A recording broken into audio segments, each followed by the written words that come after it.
Can't you just use that special sexy filter that you always use for me? That just sort of makes me look sexy. It's like a big invisible slug or something gelatinous that suddenly pours itself over the wall.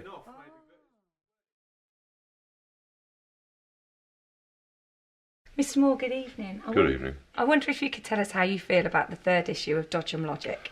Well, Kerry, I feel exhilarated, I feel exuberant, I feel ecstatic.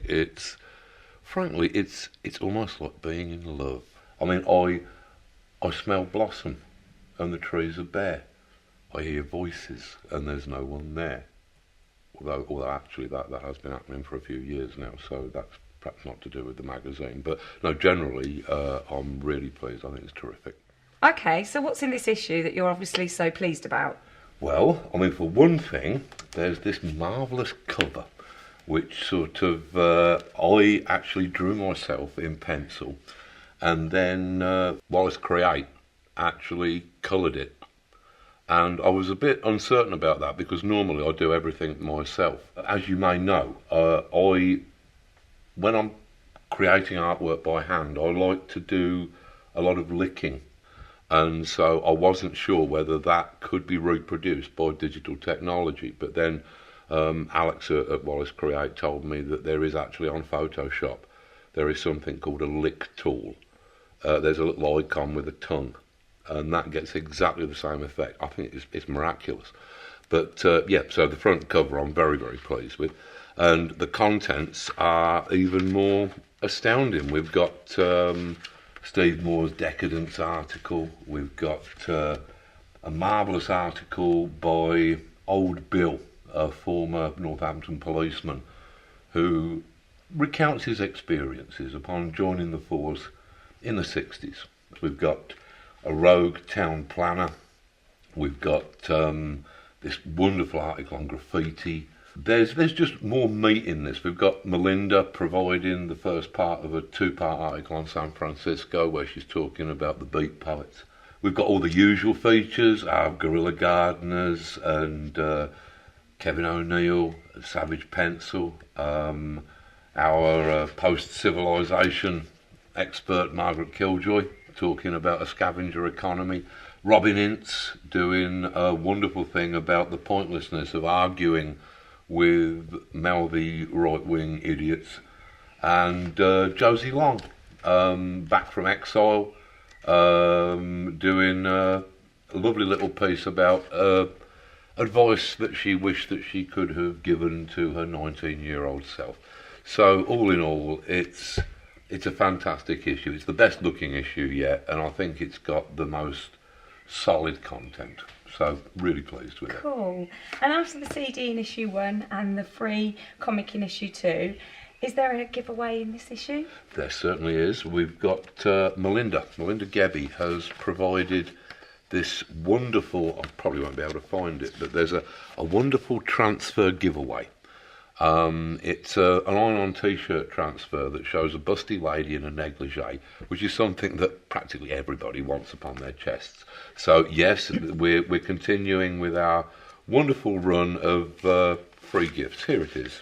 You can only see a white rectangle, but yes, it is in there. So yeah, we're continuing that tradition of giving our readers more than they could possibly dream. And you yourself have an article on how to do genuine magic. Is that right? That is right. I'm very pleased with it. I mean, because I actually am a practicing magician. I mean, I'm talking about magic as a metaphysical experience here. I'm talking about the reality of the mind and kind of very, very deep philosophical things for about 6 pages, where I'm kind of sharing my mystical knowledge. It's about the way that our perceptions go together to form the thing that we call reality. I'm giving the readers the benefit of my many magical insights over those 6 pages. Yeah, but would it really actually tell them how to do real magic? I mean, can you do real magic? Well, yeah.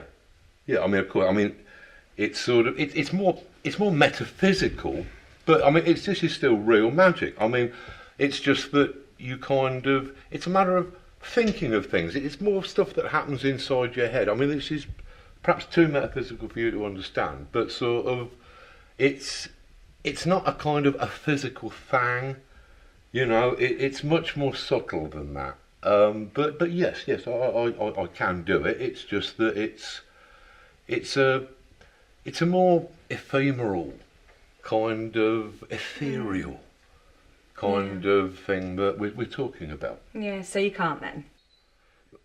Well, no, what I'm saying is that I can do it, definitely.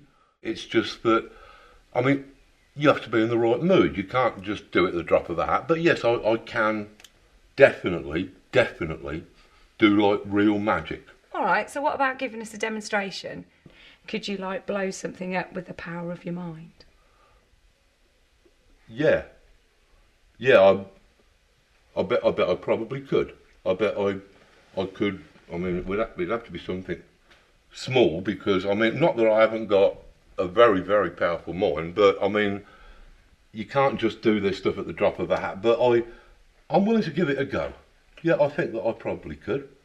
I mean, like, I could probably blow this up with my mind. I mean, Tangerine, would that satisfy your doubts? Right, go on yeah? then. Give it a go. Okay.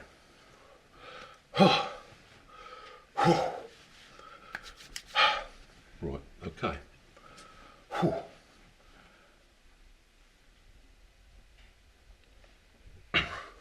Give me a minute with this.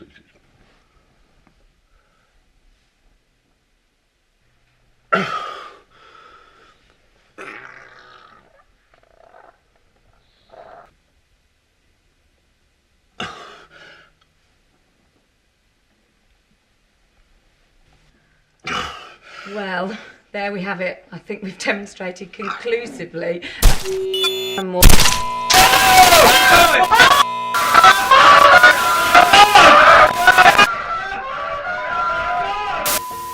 I'll try that again with something smaller. I'm really sorry about that.